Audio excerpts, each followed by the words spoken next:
बांसवाड़ा से बड़ी खबर है। नौकरी के नाम पर ठगी करने का मामला सामने आया। मामले में आरोपी शिक्षिका को कोर्ट ने जेल भेजा है।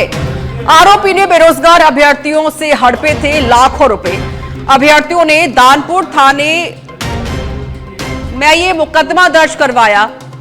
एसपी ऑफिस, आईजी, डीजी तक की शिकायत की गई। पुलिस ने भी काफी तलाश की लेकिन सफलता हाथ नहीं लगी। आरोपी शिक्षिका के खिलाफ कोई गिरफ्तारी नहीं हुई। वारंट भी जारी हो चुका है। आज आरोपी सरिता ने कोर्ट के सामने सरेंडर कर दिया।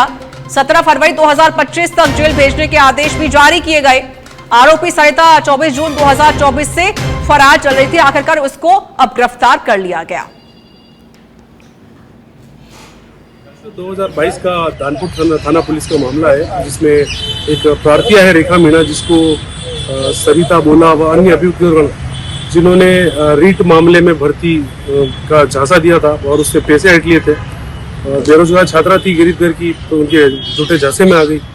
तो उस मामले में वो 2022 से वो सरिता नाम की युवती है जिसने पैसे ठगे थे, वो फरार चल रही थी। लेकिन फाइनली आज उसने पुलिस के हत्थे चढ़ गई और कोर्ट में उसकी आज जमानत याचिका पर सुनवाई थी, जिसमें माननीय न्यायालय ने तथ्यों और साक्ष्यों पर मनन करते हुए उसकी जमानत याचिका खारिज कर दी और उसे जेल।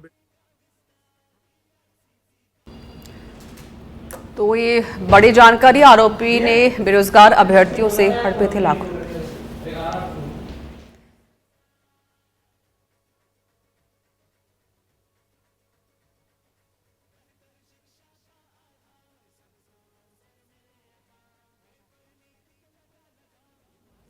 तो देखिए, नौकरी के नाम पर ठगी करने का ये मामला सामने आया था और मामले में आरोपी शिक्षिका को कोर्ट ने आज जेल भेज दिया, क्योंकि ये शिक्षिका काफी टाइम से फरार चल रही थी। आरोपी ने बेरोजगार अभ्यर्थियों से लाखों रुपए हड़पे थे और ये शिक्षिका फरार हो गई थी। लेकिन अब जाके इस शिक्षिका ने खुद सरेंडर किया। आरोपी है और कोर्ट ने इसे जेल भेज दिया है। आरोपी शिक्षिका को कोर्ट ने आज जेल भेजा। तो बांसवाड़ा से ये जानकारी हम आपको दे रहे हैं, जहां पर पुलिस को बड़ी सफलता हाथ लगी। काफी वक्त से ये जो आरोपी शिक्षिका है ये फरार चल रही थी, जिसे आज कोर्ट पर पेश किया गया। बांसवाड़ा से संवाददाता किशन सैन जुड़ चुके हैं फोन लाइन पर। किशन, ये जो आरोपी शिक्षिका है काफी वक्त से फरार चल रही थी, लेकिन सरेंडर किया इसने कोर्ट में और आज इस आरोपी को जेल भेजा गया है। बिल्कुल ऋचा, ये जो पूरा मामला है वो बांसवाड़ा जिले का है। दानपुर थाने के अंदर में प्रार्थी रेखा मीणा की तरफ से ये मुकदमा दर्ज कराया गया था कि अभ्यर्थियों को सरकारी नौकरी दिलाने के नाम पर लाखों रुपए हड़पे थे और उनको अजमेर मंडल बोर्ड के बाहर लेकर गई थी और अजमेर मंडल बोर्ड बाहर के बाहर ओमार सीट पर साइन भी करवाए थे। उस मामले को लेकर अभ्यर्थियों ने धोखाधड़ी का मामला दानपुर थाने के अंदर में दर्ज करवाया गया था।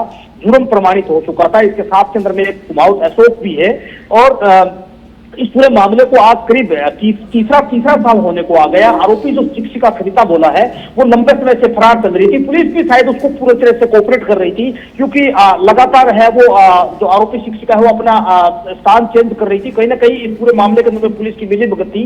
लेकिन देर ही सही आज है वो जो प्रार्थी है रेखा मीणा, उसको कहीं ना कहीं न्याय मिला है। जब आज कोर्ट के अंदर में सरेंडर हुई तो जो माननीय न्यायालय है उन्होंने साफ तौर पर उनको ये कह दिया गया कि पहले भी 41 का नोटिस है उसकी पालना नहीं की गई है।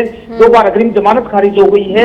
हाई कोर्ट के जो आदेश थे 17 तारीख को थाने के अंदर में सरेंडर होना था, वहां पर भी नहीं हुई। तो आखिरकार इस माननीय न्यायालय ने इसको कहीं ना कहीं तथ्य के आधार पर है जो आरोपी सरिता बोला को है जेल भेज दिया गया। किशन, देखिए, आपने पूरा मामला बताया। अब ये बताइए कि आखिरकार ये मामला है कब का, क्योंकि ये जो शिक्षिका है इसने जो युवक बेरोजगार थे, नौकरी के नाम पर लाखों रुपए इसने हड़पे थे। कितने युवकों से इसने पैसे हड़पे हैं? देखिए रिचा, इन्होंने करीब 5 अभ्यर्थियों से पैसे हड़पे थे। 5 अभ्यर्थियों को अपने साथ में अजमेर भी लेकर गई थी और अजमेर ले जाकर वहां पर ओमार सीट पर साइन की गई। हाल ही के अंदर में एसओजी ने भी कार्रवाई की और क्योंकि अब जो प्रार्थी है रेखा मीणा वो कह रही है कि मैं एसओजी के अंदर में भी इसकी शिकायत करूंगी, क्योंकि ये जो पूरा गैंग है इसके साथ के अंदर में आरोपी सरिता के साथ के अंदर में तो कहीं ना कहीं एक बड़े स्तर के ऊपर में लाखों रुपए हड़पे हैं। और कहीं ना कहीं इस पूरे मामले के अंदर में जब खुलासा होगा तो दूध का दूध पानी का पानी होगा, क्योंकि इस पूरे प्रकरण के अंदर में कुछ लोग और भी शामिल है। ये पूरा गिरोह है। गिरोह के अंदर में जब अगर पुलिस के बाद के अंदर में जब आप शिकायत एसओजी के पास में जाएगी, एसओजी इस पूरे मामले की जांच करेगी, तब इस पूरे किशन सैन, देखिए, इतना बड़ा जो इसने मामला देखा जा रहा है कि लाखों रुपए हड़पे गए हैं, कई अभ्यर्थियों से पैसे हड़पे गए, तो जाहिर है कि इसके साथ और लोग भी मौजूद हो सकते हैं। फिलहाल पूछताछ की जाएगी और पूरी जो गैंग है इसका खुलासा किया जाएगा। शुक्रिया किशन सेन आपका अधिक जानकारी देने के लिए।